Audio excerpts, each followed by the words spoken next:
Okay po, palakpakan natin si Lord. Let us welcome the Lord with our shout of joy, with our shout of praise, and we say hallelujah to the Lord. Great to you, Lord. We praise you, Lord, this morning. You are worthy to be praised, Lord. Hallelujah. Amen. Meron po tayong gagawing exercise, tayo po'y papalakpak sa kantang ito. Sundan po natin, We wanna see, we wanna see, we wanna see Jesus lifted high. We wanna see, we wanna see, we wanna see Jesus lifted high. Hey, amen.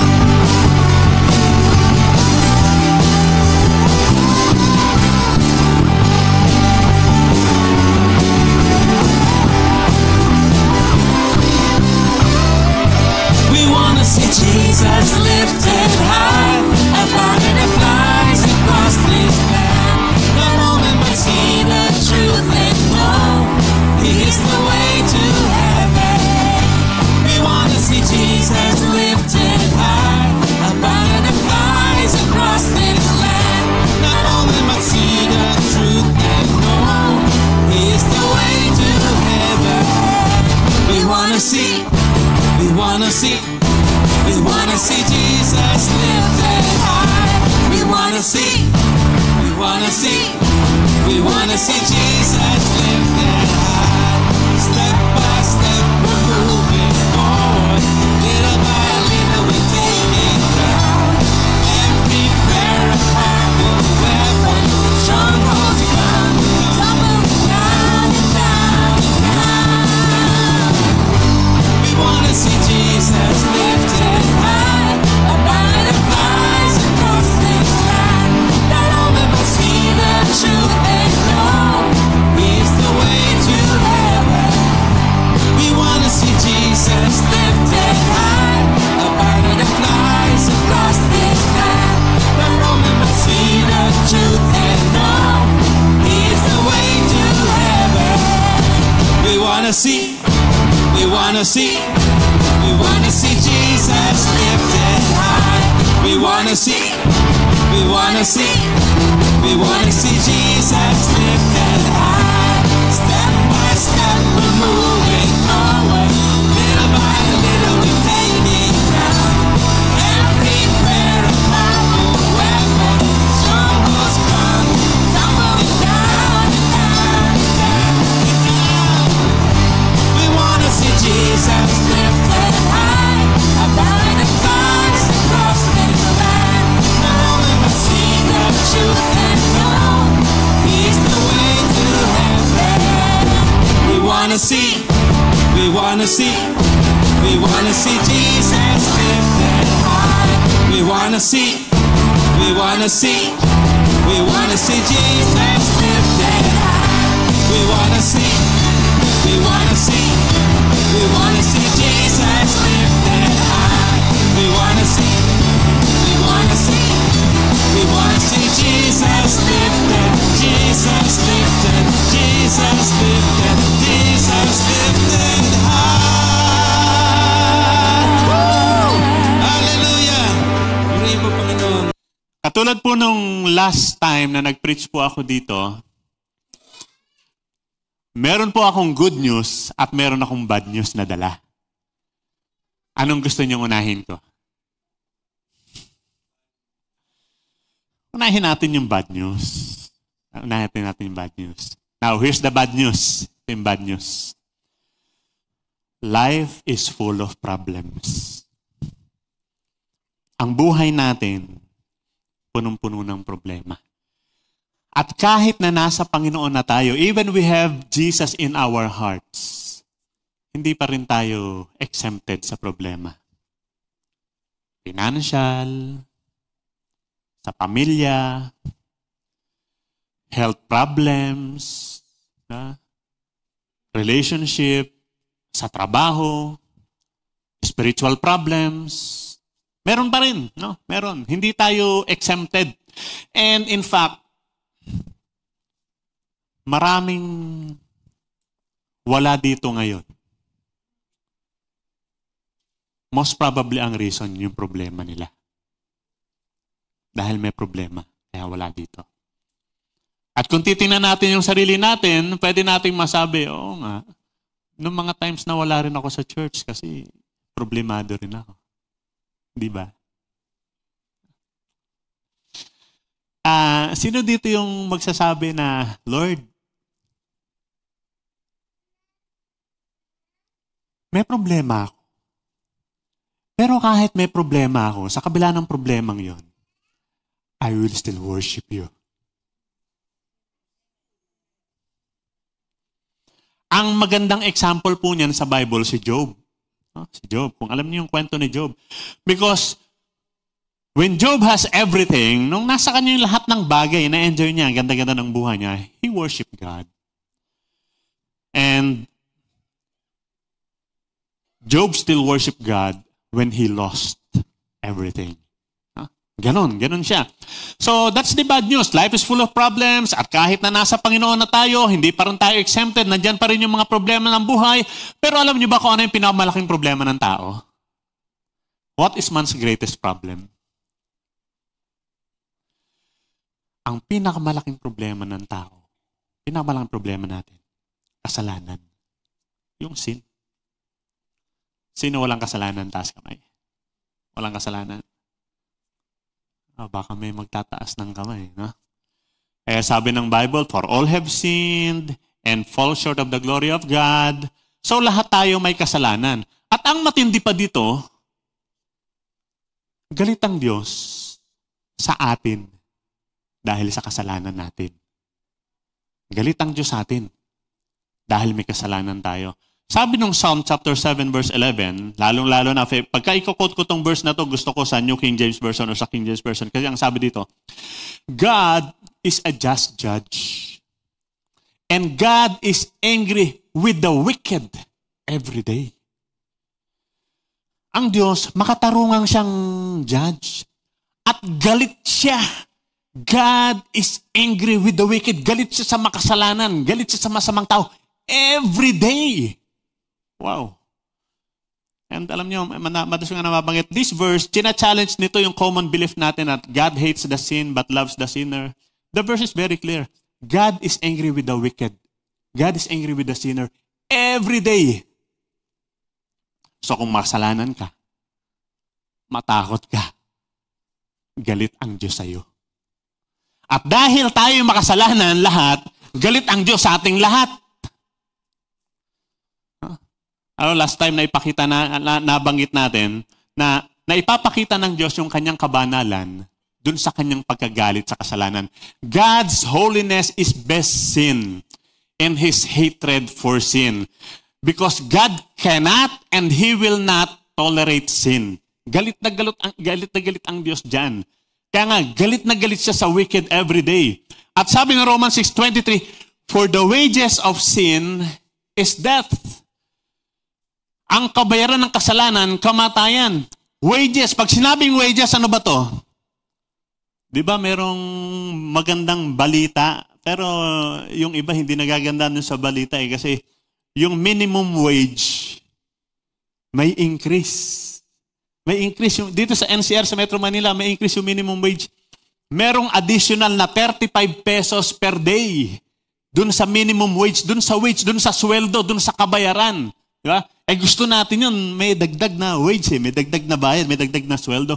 So, pag sinabing wage, kabayaran, sweldo, di ba pag nagtrabaho ka, dapat may sweldo ka? Di ba? Minsan nagbibiruan tayo, trabaho hanap mo binigyan kang trabaho, hanap ka pa ng sweldo. Pag nagtrabaho ka, at hindi ka pinasweldo, magrereklamo ka. Magsasampa ka ng case sa DOLE o sa NLRC. Bakit? Because that is unfair. Nagtrabaho ako, tapos hindi ko tatanggapin yung sweldo ko, pinagpaguran ko yan, gumugol ako ng oras, ng lakas, ng pagod, ng effort and everything, tapos hindi ako papasweldohin. That's unfair. So yung wages, yung kabayaran, dapat tinatanggap natin yan. Sabi ng verse, for the wages of sin is death. Meron tayong sweldo. Aba yan, good news o bad news, yung meron tayong sweldo. Kaya lang, yung tinrabaho natin, kasalanan. Pinagpaguran natin yung kasalanan. Inexert natin yung effort, yung oras, yung lahat sa paggawa ng mga bagay-bagay na hindi nakakalugod sa Diyos. So, yun yung ating trabaho. And then sabi ng verse, may sweldo ka. May bayad ka dyan sa ginawa mo na yan, na kasalanan mo. At sasabihin mo, kailangan bayaran ako kasi pinagtrabahuhan ko yan, sweldo ko yan. Tama, gusto nyo yan? O sige, eto sweldo mo.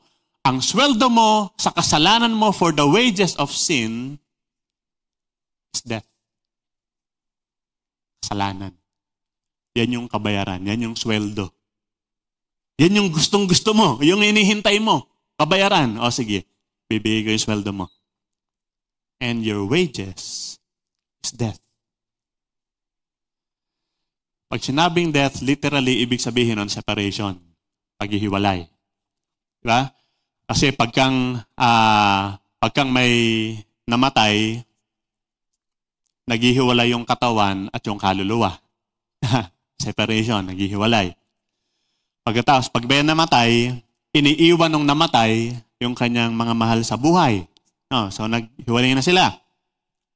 But death in this verse means separation from God. Hiwalay sa Diyos. Ang kabayaran ng kasalanan natin, yung sweldo natin, dahil sa kasalanang ginawa natin, pag namatay tayo, hindi natin makakasama ang Diyos. Kung ang Diyos nasa langit, dahil sa kasalanan natin, ako ang Diyos nasa langit, hindi tayo pupunta doon. Doon tayo, doon sa hiwalay sa Diyos. Sa impyerno. Doon tayo pupunta. Yan ang bad news.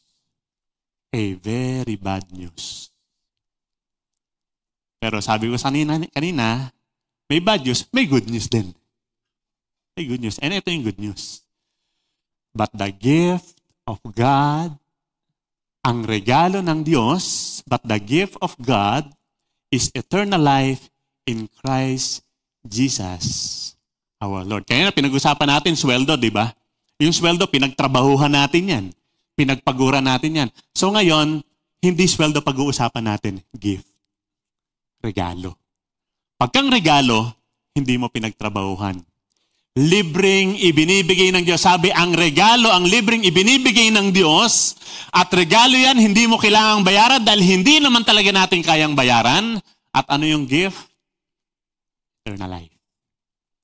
Buhay na walang hanggan. At yung eternal life na yon, in the presence of God, hindi na separate. Hindi na separated. Hindi na death. Kasi yung death, separation, di ba? So ito, eternal life. Hindi na to separated from God. Kung nasan ang Diyos, nandun tayo. Yun yung good news. Gusto nyo ba yan?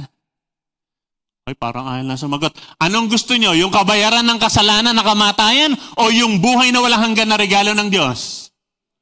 O yung buhay. Dapat lang. Di ba? And sabi ng John 3:36, whoever believes in the Son, sino mang sumampalataya sa anak, whoever believes in the Son has eternal life. So lahat ng sumampalataya sa anak, kay Kristo Jesus, siya'y may buhay na walang hanggan.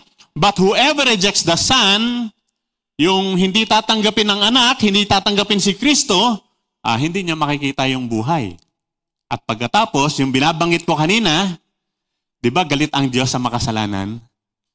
God is angry with the wicked every day. Ito ang sabi ng verse. Pagkang nireject mo ang anak ng Diyos, hindi mo kinilala si Kristo, yung galit ng Diyos, God's wrath, mananatili sa iyo. It remains in Him. Kasi nga, tandaan natin na makasalanan tayo, kaya galit ang Diyos sa atin dahil doon sa kasalanan natin. Pero may regalo ang Diyos, yung buhay na walang hanggan sa pamamagitan ni Kristo Jesus, kung kikilalanin natin siya. Pero pag i-reject mo siya, hindi mo kikilalanin, yung galit niya, hindi mawawala. Nasa iyo pa rin. At yun pa rin yung dadanasin mo. At pag galit sa iyo ang Diyos, maniwala ka, hindi ka niya isasama sa kaharian niya. Hindi kayo magkakasama dun sa langit. Kaya dapat, maniwala tayo, sumampalataya tayo sa anak, ang buhay na walang hanggan ay makakamit sa pamamagitan lamang ni Kristo Jesus na ating Panginoon. Isuko natin yung buhay natin sa Panginoong Jesus, kilalanin natin siya bilang ating Panginoon na tagapagligtas, at tayo'y may buhay na walang hanggan at hindi na natin mararanasan yung galit ng Diyos. Sa halip, yung buhay na walang hanggan na regalo niya, yun yung tatanggapin natin, kapatid. Hindi aksidente na nandito ka ngayon. Nais ng Diyos na marinig mo itong mabuting balitang ito. Pwede tayong makaligtas, pwede hindi natin maranasan yung galit ng Diyos, at sa halip na yung galit ng Diyos, yung kabayaran ng kasalanan natin, ang tatanggapin natin yung regalo na ipinagkakaloob niya, yung buhay na walang hanggan sa pamamagitan ng pananalig sa ating Panginoong Hesus. Kaya lang, pag sinuko na natin yung buhay natin sa ating Panginoon, kinilala na natin si Jesus bilang ating Panginoon tagapagligtas, hindi naman tayo diretso langit agad eh. Ganun ba yung gusto niya? Pagtanggap kay Jesus, diretso langit agad. Hindi naman tayo diretso langit eh. No? Andito pa tayo sa lupa. Meron pa tayong every gising is a blessing. Buhay pa tayo. At may layunin ng Diyos, kaya hindi pa tayo diretso sa langit agad. May layunin ng Diyos, kaya tayo nandito pa sa lupang ito. Meron siyang gustong mangyari. Ano yung gusto ng Diyos na mangyari? Sabi ng 1 Peter 15 and 16, sabi niya, just as He who called you is holy, yamang ang Diyos na tumawag sa inyo ay banal, dapat din kayong magpakabanal sa lahat ng inyong ginagawa. Magpakabanal kayo sapagkat ako'y banal. So habang nabubuhay pa tayo sa mundong ito, ang gusto ng Diyos, mabuhay tayo sa kabanalan. Ibig sabihin, dapat may mga pagbabagong nangyayari sa buhay natin. Pagbabago tungo sa kabanalan. Sabi nga ni Henry Blackaby dun sa aklat niyang Experiencing God, you cannot remain where you are and walk with God. Sabi mo, sasama ka na sa Diyos. Ha? Siya ang gusto mong kasama. Ayaw mo nang separate with God. Gusto mo, kasama ka niya. So you want to walk with God, you cannot remain where you are. Hindi ka mananatili dun sa dati mong kalagayan. Oo, makasalanan tayo, pinatawad tayo ng Diyos, nung kilalanin natin si Kristo bilang ating Panginoon at Tagapagligtas, pero we cannot remain there. Hindi tayo mananatili doon. Hindi tayo mananatili doon. Kasi lalakad tayo kasama ng Diyos eh. At yung paglakad natin kasama ng Diyos, paalis, palayo, doon sa kasalanan. Hindi tayo mananatili doon sa dating kalagayan natin. Kasi sa dating kalagayan natin, tandaan nyo, sa dating kalagayan natin, God is angry with the wicked every day. Galit ang Diyos every day sa dating kalagayan natin. Pero, lalakad tayong kasama ng Diyos. So, iiwanan natin yun. So, nabubuhay na tayo, hindi na tayo nabubuhay sa kasalanan, kundi sa kabanalan na. Holy living na tayo. Holy living. Punta tayo sa message natin ngayon.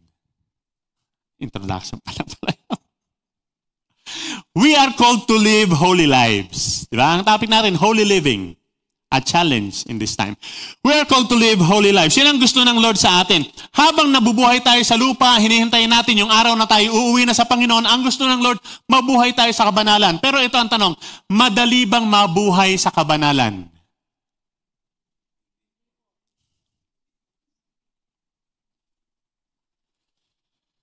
It is very challenging. It is very challenging. Napakalaking hamon po sa atin yung mabuhay sa kabanalan sa mundong ito. Sa ating panahon. And today, we will look at 3 challenges. Meron tayong 3 challenges na titingnan. Ito yung 3 challenges that we face with regards to holy living. 3 bagay. Una, the challenge of hearing God's call. Ito yung unang challenge sa atin. The challenge of hearing God's call. Doon sa text natin in Exodus chapter 3 verse 1 to 4, ito nakasulat, now Moses was tending the flock of Jethro, his father-in-law, the priest of Midian, and he led the flock to the far side of the wilderness and came to Horeb, the mountain of God. There the angel of the Lord appeared to him in flames of fire from within a bush. Moses saw that though the bush was on fire, it did not burn up. So Moses thought, I will go over and see this strange sight. Why the bush does not burn up? When the Lord saw that he had gone over to look, God called to him from within the bush, Moses, Moses. And Moses said, here I am. Isang ordinaryong araw sa buhay ni Moises, Gumising siya, pwedeng nag-almusal siya o nagkape lang, naligo, nagbihis, then pumasok sa trabaho, ginawa niya yung kanyang daily routine. At maniwala po kayo, hindi po basta-basta yung trabaho ni Moises, yung pagiging shepherd. Imagine, marami siyang alagang tupa. At the very least, pagka nakakita tayo ng mga illustration sa Bible, at the very least, nakikita natin doon, binabanggit, at least 100. Even more. At hindi nakatali yung mga tupa na yun, mga nakakawala yun. So, kailangan niyang siguraduhin na kumpleto lahat yun. Yung mga inaalagaan niya. Pero yung binibilang-bilang niya yan, kailangan walang mawawala, kailangan lahat sila kumakain, kailangan lahat nakakainom, kailangan lahat sila safe. Shepherding is a very busy, very tiring job.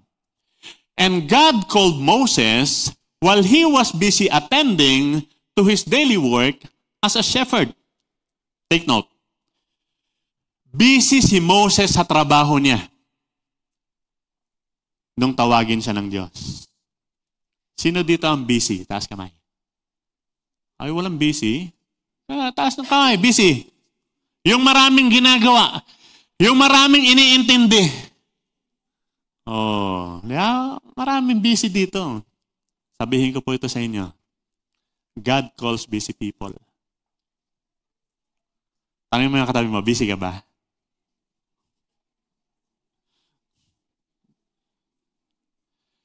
God called Moses while tending the sheep.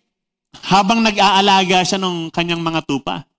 At makikita natin sa record ng Bible, yung maraming mga halimbawa si Gideon, busy si Gideon sa paggigiik. Alam niyo yung paggigiik, yung mga farmers, yung pag kinuhan lang yung uhay ng mga yung tinatanggal, inaalis sa yung mga inaalis sa uhay, di ba? Busy si Gideon sa paggigiik nung tawagin siya ng Diyos. Si Elisha, nag-aararo, busy sa pag-aararo nung tinawag sila ng Diyos. They were all busy when God called them. God calls busy people. Tanong mo ulit, katabi mo, busy ka ba? Tawag ka ni Lord. Tinatawag ni Lord yung mga busy. Tinatawag ni Lord. Paano tinawag ng Lord si Moises? So, yung ordinary, regular routine ng buhay niya, meron siyang napansin, ordinary lang yon, yung merong nasusunog na may nasusunog na bush, sabi yung maliit na punong kahoy, ordinaryo lang yon. Pero merong napansin si Moises, teka, merong kakaiba dito, nasusunog, pero, hindi, umaapoy siya, pero hindi nasusunog. The bush was on fire, but it's not burning. So, na-curious si Moises. Bakit umaapoy siya pero hindi nasusunog? Busy siya, ha? Baka pag tingnan niya, may mawala doon sa mga tupa niya. Pero sabi niya, tingnan ko nga ito. So, turning aside from the routine of his day, pinuntahan niya, then God spoke to him. There will be times pagkang masyado tayong immersed o very busy dun sa mga regular routine natin, minsan, nagiging unaware tayo, o minsan hindi unaware, nagiging indifferent tayo, o wala tayong pakialam dun sa mga extraordinary things na nangyayari sa paligid natin. There may be times that in the middle of our busyness, in the middle of our busy day, God would call our attention. Tatawagin ng Diyos yung attention natin. Pero ano kaya yung nagiging reaction natin? Minsan, ang reaction natin, pag tinatawag ng Diyos yung ating attention, pwede sabihin natin, well, I am too busy to accommodate this. I am not going to disrupt my schedule with that. Because busy ako eh. Busy ako. Well, alam niyo ang Diyos, nangungusap naman siya sa iba't ibang pamamaraan sa buhay natin. Most of the times, nangungusap siya sa pamagitan ng kanyang mga salita. But there are moments wherein we encounter Him in sometimes very special way. Halimbawa, merong answered prayer. Pero nga pinagdadasal. Na parang, minsan nga, parang suko ka na. Parang, tapos biglang, uy, may answered prayer si Lord. God is calling your attention. Minsan merong very extraordinary thing na mangyayari sa buhay natin na parang hindi naman siya pangkaraniwan. Minsan, tragedy. Hindi magandang nangyari. But you know, God can use a lot of things. He can do a lot of things just to call our attention. And what is crucial during God's call is how you will respond. Paano ka tutugon? Paano ba nag-respond si Moses dun sa pagtawag ng Diyos sa attention niya? Moses responded by making himself available. He made himself available. Nung narinig niya tinawag siya, Moses, Moses, sabi ni Moses, here I am. Nandito ako. He made himself available. Tanungin mo nga yung katabi mo, available ka ba? Parang nagtatanong si Lord, pwede ka bang maistorbo? May time ka pa ba para sa akin? Pwede ba tayong mag-usap? Mga kapatid, God is calling. He is calling your attention. He wants your attention. Available ka ba? O busy? Walang time. Alam, yung common yan busy. Walang time.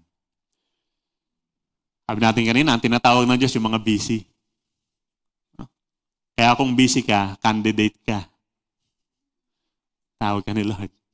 Available ka ba? Maraming beses ko na po itong nabasa. Merong mga write-ups, merong mga articles, at meron na akong mga preachers na narinig ko nag-preach tungkol dito. The myth of no time. The myth of no time. Pag sinabing myth, ano ibig sabihin nun? Hindi yan totoo. Pag sinabing myth, hindi totoo. Hindi totoong walang time. Hindi totoong walang time. Bakit hindi totoong walang time? Because we give time to the things that we consider important. Pag ang isang bagay mahalaga para sa'yo, bibigyan mo ng time. Pagka yung isang tao mahalaga sa'yo, bibigyan mo ng time. Pagka yung okasyon mahalaga sa'yo, bibigyan mo ng time. Meron ako isang narinig na preacher, sabi niya, sa pagpunta mo sa church today, ngayon, sa pagpunta mo dito sa church, you are declaring two things. Nandito ka sa church ngayon, you're declaring two things. One, God is important to me.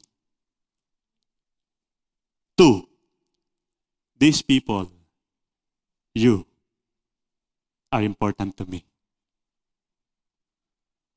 Pag mahalaga sa iyo yung tao, bigyan mo ng time. Pag mahalaga yung okasyon, birthday, anniversary, bigyan mo ng time. Mahalaga yung gawain, bibigyan mo ng time. Mahalaga So, priority yan. We give time to things that we consider important. At kahit busy tayo, kahit punong-puno yung schedule natin, magka-cancel tayo ng schedule para bigyan ng time yung mahalaga sa atin. So, yung no time, yung walang time, hindi totoo yan. Ang sinasabi lang natin is, ano yung mahalaga sa akin at ano yung hindi ko kinoconsider na mahalaga. Hindi totoong walang oras. So, ang question ngayon ito, ano mahalaga sa iyo? Ano priority mo? Ano ang bibigyan mo ng oras mo? Real talk. Real talk. Mahalaga ba sa iyo si Lord? Mahalaga ba sa iyo yung sinasabi ng Lord sa salita niya, yung Bible? Mahalaga ba sa iyo yung maka-worship? Yung maka-fellowship kasama ng mga kapatiran, mahalaga ba sa iyo?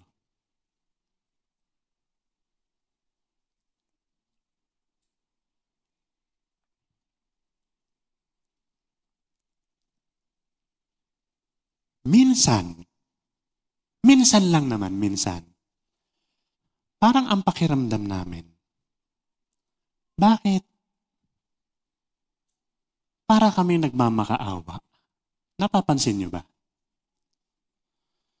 Magbasa naman kayo ng Bible niyo. Mag-devotion naman kayo. Attend naman kayo sa church. Youth, mga kabataan, attend naman kayo ng fellowship. Meron mamaya. Agahan nyo naman pag Sunday para maka-attend naman kayo ng growth class. Attend naman kayo ng prayer meeting. Sige na, please. Kailangan ba magmakaawa si Lord? Mahalaga ba siya? When God called Moses in the middle of his busyness, attending to his regular duties, he responded by making himself available. Available ka ba? Anong mahalaga sa'yo? That's the first challenge. The challenge of hearing God's call. Second challenge na tayo. The challenge of revering God's holiness. Sabi ng verse, Exodus 3, 5 and 6. Do not come any closer, God said. Take off your sandals, for the place where you're standing is holy ground. Then he said, I am the God of your father, the God of Abraham, the God of Isaac, and the God of Jacob. At this, Moses hid his face because he was afraid to look at God. Pag sinabing to revere, it means bigyan siya nung malalim na respeto and admiration. Paano ba natin tinuturing ngayon yung kabanalan ng Diyos? Tayo ba'y namamangha pa at tayo ba'y lubusang gumagalang sa kabanalan niya o binabaliwala na lang natin yung kabanalan ng Diyos? Meron pong kaparehas na moment yan sa Isaiah chapter 6. When Isaiah experienced God's awesome and holy presence, in Isaiah chapter 6, sabi, in the year that King Uzziah died, I saw the Lord high and exalted, seated on a throne, and the train of his robe filled the temple. Above him were seraphim, each with 6 wings. With 2 wings they covered their faces, with 2 they covered their feet, and with 2 they were flying. And they were calling to one another, Holy, holy, holy is the Lord Almighty. The whole earth is full of his glory. At the sound of their voices, the doorposts and thresholds shook, and the temple was filled with smoke. Woe to me, I cried, I am ruined, for I am a man of unclean lips, and I live among a people of unclean lips, and my eyes have seen the King, the Lord Almighty. Alam po ninyo yung kabanalan ng Diyos, His holiness, that is God's most important attribute. Yun yung pinakamahalaga. Dahil yung love niya, yung mercy niya, yung goodness niya, lahat na yun deeply rooted in His holiness. Yung justice niya, yung galit niya sa kasalanan, that is because of His holiness. So nung makita ni Isaiah yung kabanalan ng Diyos, ang sumunod niyang nakita, sabi niya, woe to me. Kawawa ako. Nakita niya yung kabanalan ng Diyos, ang sunod nakita niya, yung karumihan niya. At hindi siya karapat-dapat sa presensya ng Diyos. When God called Moses, Moses responded by making himself available. Then God's next action was to call Moses' attention to His holiness, sa kabanalan niya. At paano ginawa ng Diyos yun? God instructed Moses, ang sabi ng Diyos sa kanya, tanggalin mo yung panyapak mo. Take off your sandals because the place he was standing on was holy ground. Bakit kinakailangan tanggalin yung panyapak? Ba't kinakailangan tanggalin yung sandals? Baka sabihin nyo, ibig sabihin, Pastor, pagka magsisimba tayo, tatanggalin natin yung iiwanan natin sa baba. May mga grupo na gano'n eh. May mga grupo na bawal ipasok niya. Alam po ninyo, ang isang kaugalian noon, mula pa noon at hanggang sa ngayon, taking off one's shoes, it was and still it is a sign of reverence, humility, and respect. Yung pagtatanggal. Halimbawa, pag pumasok ka sa bahay ng ibang tao, may pinuntahan ka, di ba, normally, nagtatanggal tayo ng iniiwan natin yung sapatos, yung tsinelas, yung panyapak natin sa labas. Yun yung tanda ng ating paggalang, yun yung tanda ng ating pagrespeto, yun yung tanda ng ating pagpapakumbaba dun sa host. Lalo sa panahon natin ngayon, ayaw nating baka may madala kang virus, ayaw may mapasok na dumi sa loob ng bahay, di ba? At hindi lang siya nagtanggal ng sapatos. Tinago niya pa yung mukha niya. Tinago niya pa yung mukha niya. Bakit niya tinago yung mukha niya? That was an acknowledgement. Kung si Isaiah, nung makita niya yung kabanalan ng Diyos, nakita niya yung karumihan niya, sabi niya, "Woe to me, for I am ruined. Kawawa naman ako. Ako'y marumi. Ako'y makasalanan." Si Moises, tinakpan niya yung mukha niya.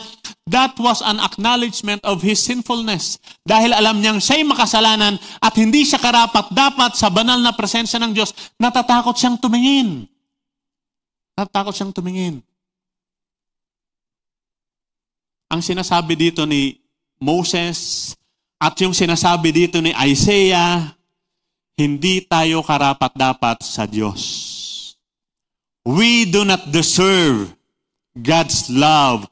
We do not deserve God's goodness. We do not deserve God's blessings. Why? Because He is holy and we are sinful. We are sinners. Hindi tayo karapat-dapat. Totoo yun. Hindi talaga tayo karapat-dapat sa Diyos. Pero alam niyo yung kagandahan dito. Kung susundan natin yung binasa natin sa Isaiah chapter 6, nung sinabi ni Isaiah, "Woe to me, for I am ruined, and I live with people, my lips are unclean, and I live with people with unclean lips." Alam niyo sumunod na nangyari, kung mabasahin Isaiah chapter 6, merong isang anghel, kumuha siya ng tong, yung pang-ipit, at tapos inipit niya, kumuha siya ng coal, ng baga, tapos idinikit niya sa labi ni Isaiah. Pagkatapos niyang idikit yun sa labi ni Isaiah, ang sabi ng anghel, "Ngayong idinampi na ito sa iyong mga labi, pinatawad ka na at nilinis na ang iyong mga kasalanan." Ano ibig sabihin nun? Hindi tayo karapat-dapat sa Diyos, pero ang Diyos mismo ang gumawa ng paraan at siya yung gumagawa ng paraan para maging karapat-dapat tayo sa Kanya. Kaya isinugo niya ang kanyang buktong na anak na si Kristo Jesus na ipako dun sa krus na matay alang-alang sa ating mga kasalanan para kung tayo sumampalataya, patatawanan tayo sa ating mga kasalanan at tayo magiging karapat-dapat na sa Kanya. Siya yung gumawa ng paraan. Pinatawad niya tayo sa mga kasalanan natin. Nilinis niya na tayo sa lahat ng ating karumihan. Kaya nagiging karapat-dapat tayo sa ating Diyos. Yun din yung experience ni Simon Pedro sa Luke chapter 5. Pagkatapos nung makilala niya si Jesus, nung sinamahan niya niya sila na manghuling ng isda, ang sabi ni Pedro, "Lumayo po kayo sa akin, Panginoon, sapagkat ako'y makasalanan." Friends, mga kapatid, let me tell you this. There is a need to experience God's holy presence afresh among God's people today. Dapat nating maranasan at kilalanin ng husto, maunawaan natin ng malalim itong kabanalan ng Diyos na ito sa atin. Sa panahon natin sa ngayon, ano yung laging naka-highlight? Ano yung madalas na binibigyang emphasis natin?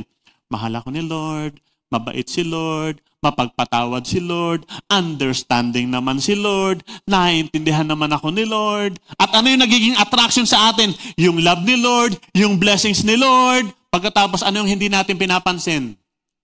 Yung holiness niya. Yung galit niya sa kasalanan. Lagi lang, naiintindihan naman ako ng Lord. Hindi kaya, galit kaya siya.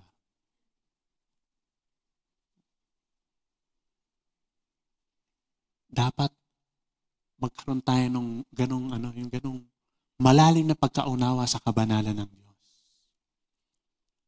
To experience God's holy presence afresh. Even today. Yun yung binigyang din ng hymn writer na si Reginald Herber. Nung sinulat niya yung awit, yung hymn na yung Holy, Holy, Holy. Tagal na pala niyan, 1826 pa pala yan. Sino dito yung buhay na niyan? No? Nung sinulat tong hymn na to, Sabi niya, Holy, holy, holy, Lord God Almighty. Dahil sa kabanalan ng Diyos, kaya early in the morning, gigising ako ng maaga.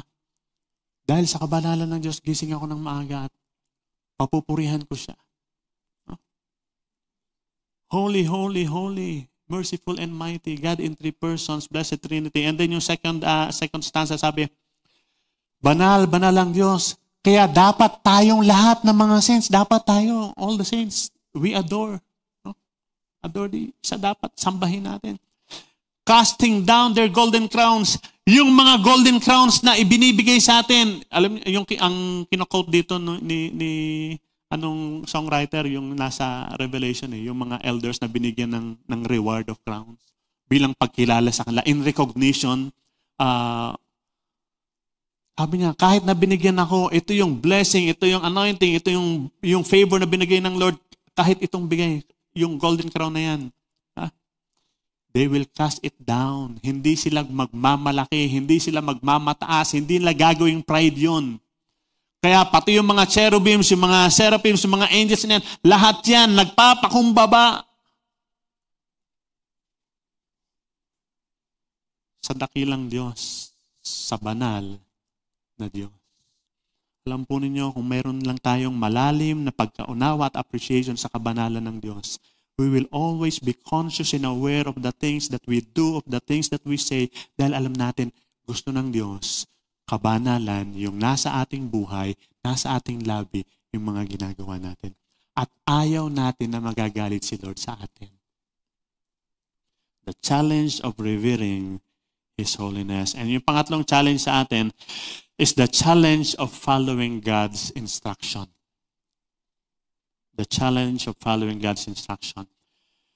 Yung sumunod na mga verses in Exodus chapter 3, sabi, the Lord said, I have indeed seen the misery of my people in Egypt. I have heard them crying out because of their slave drivers, and I am concerned about their suffering. So I have come down to rescue them from the hand of the Egyptians and to bring them up out of that land into a good and spacious land, a land flowing with milk and honey, the home of the Canaanites, Hittites, Amorites, Perizzites, Hivites, and Jebusites. And now the cry of the Israelites has reached me, and I have seen the way of the Egyptians. I have seen the way the Egyptians are oppressing them. So now go, I am sending you to Pharaoh to bring my people, the Israelites, out of Egypt. So meron siyang instruction na ibinigay kay Moses. Pero bago yung instructions na yon, pinakilala muna ng Diyos kung sino siya at ano yung ginagawa niya. Unang makita natin dun sa verse 7, balik natin sa verse 7, sabi dun, I have seen the misery of my people, I have heard them crying. Kapatid, pinag-uusapan natin kanina, ang isa sa mga bad news, yung bilangin natin kanina, lahat tayo may problema. Hindi tayo exempted sa problema. Pero tandaan natin, ang sabi ng Diyos, nakikita ko yan.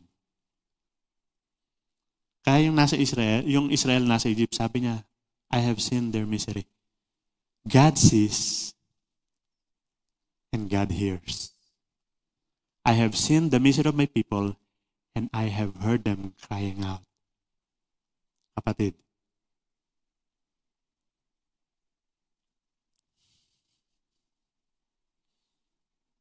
diba ganyan yung kita ko yan, naririnig ko yan. Yan ang Diyos natin. Nakakakita sa nakakarinig siya. And sabi niya, I am concerned. I care. I am concerned with you. And with that, sabi no next verse, I have come down to rescue. Another good news. May mga bad news tayong binabanggit. Ito, good news.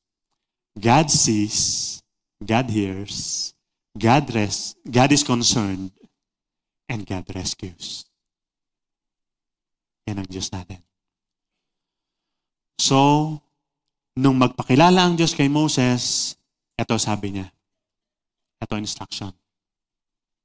Go. I'm sending you. May ipapagawa ako sa iyo. When God called Moses' attention, meron siyang ipinagawa. Sa pagtawag ng Diyos sa atin, sa atensyon natin, sa gitna ng ating mga kabisihan, na kinakailangan tayong tumugon and make ourselves available, merong ipagagawa ang Diyos sa iyo.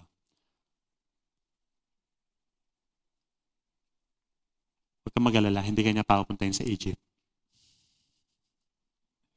Hindi kanya papupuntahin sa Gaza para labanan yung Hamas.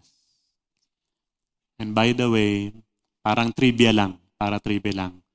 Siguro, alam niyo naman sa balita, yung gulo sa Israel, iba yung war between Israel, Hamas, at yung iba't iba pa.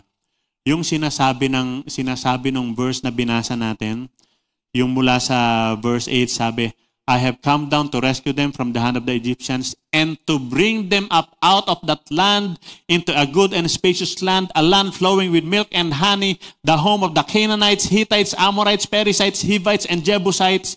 Yun po yung lupain na yun na pinag-aagawan nila ngayon, na sinasabi nila inaagaw daw ng Israel. Hindi totoo yun dahil dito sa verse na to, ibinigay ng Diyos sa kanila yung lupa na yun. God gave them that land. Alala ko tuloy yung kanta. This land is mine. Ano yung kanta yun? God gave this land to me. Title ng kanta na yun, Exodus. Yun. Nung tawagin ng Diyos si Moises, meron siyang instruction, meron siyang pinagagawa. Pero, alam nyo, minsan, si Moises, maganda nga ito naikwento, si Moises, hindi na natin binasa kanina, pero ito yung kabuuan ng kwento. Si Moises, parang tayo rin. May pinagagawa ang Diyos kay Moises, pero si Moises, ang daming excuse. Ang daming alibay. Sabi ng Diyos, tusang kita, dito sa Pharaoh. Parang tayo rin, di ba? Dami nating katwiran sa Diyos. Ano mga alibay niya? Sabi niya, hindi ako qualified. Hindi ako qualified dyan sa pinapagawa mo. Sabi nung chapter 3 verse 11, Moses said to God, who am I? Sino ba ako? Who am I that I should go to Pharaoh and bring the Israelites out of Egypt? Hindi ako qualified dyan. Shepherd lang ako eh. Slave pa nga ako eh. Sorry Lord, hindi ako qualified dyan sa pinagagawa mo. Anong qualification para maging holy? Kailangan mo lang mag-repent.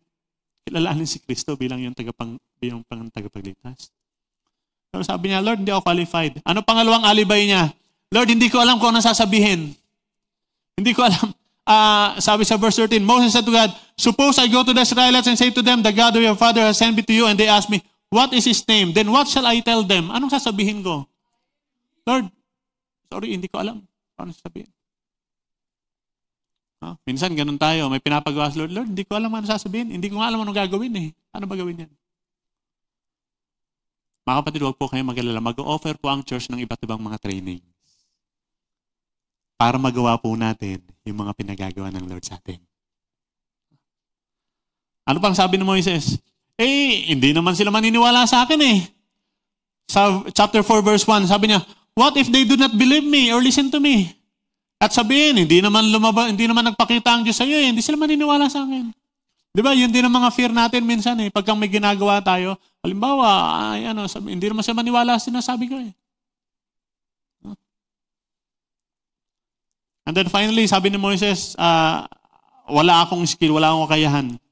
Sabi niya, Moses said to the Lord in chapter 4 verse 10, pardon your servant Lord, I have never been eloquent, hindi ako mahusay magsalita. I am slow of speech. Buyoy. Buyoy ako, hindi wala akin. Yan sabi niya, alam po ninyo, kung susundan natin itong kwento na to, sa dulo ng chapter 4, nagalit ang Lord kay Moses. Nagalit siya. Gusto nyo magalit si Lord sa'yo? Sige, mga tuwiran ka. Mag-alibay ka. Gumawa kang palusot. Sa dulo ng chapter 4, nagalit ang Diyos kay Moises eh. Dahil sa mga palusot na binibigay niya. Ang dami-dami niyang excuses. Pero, merong napakahalagang pangako na binitiwan ang Diyos kay Moses. Meron siyang assurance na binigay. Dun sa chapter 3 verse 12, yung unang bahagi. And God said, I will be with you.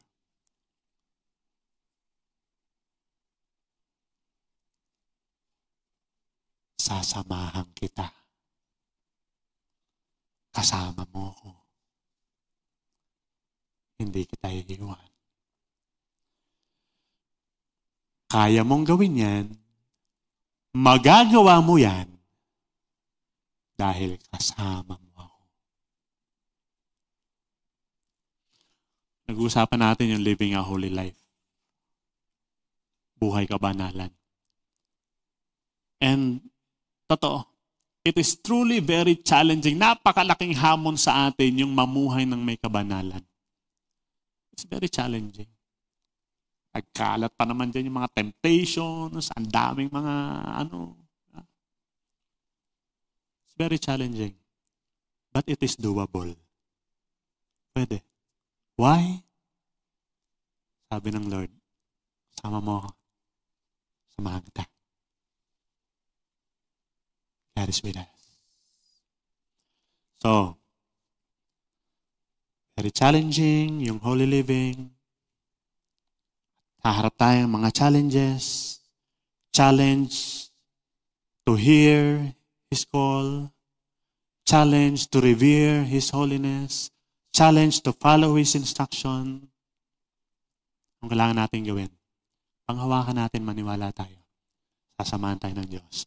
To live a holy life,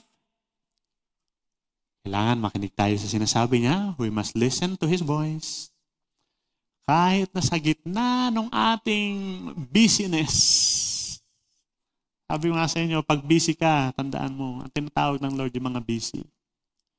Sa gitna ng kaabalahan natin, we just have to listen and follow His instruction.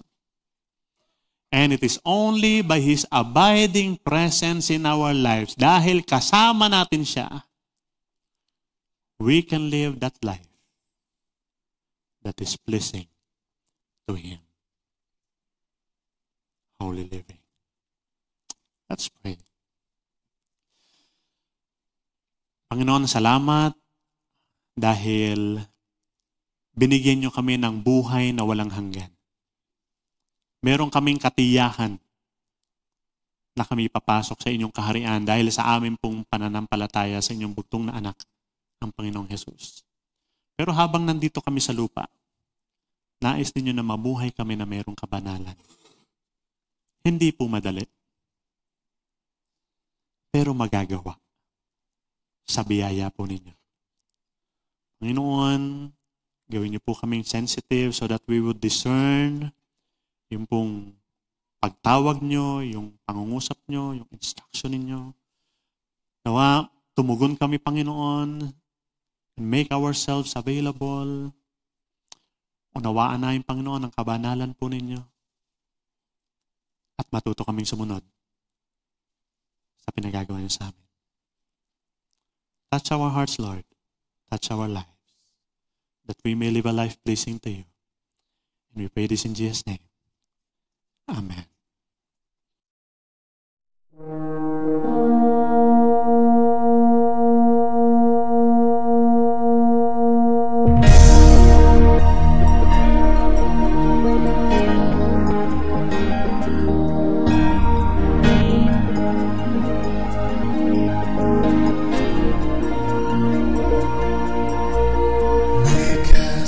Your showcase an attraction for you, that others may see who you really are, and what you can do. And once they know you,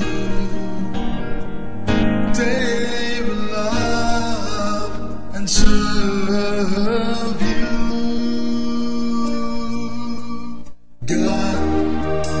God, bless the world through MCM as we gather to grow and scatter to soar. Your kingdom be established in our hearts and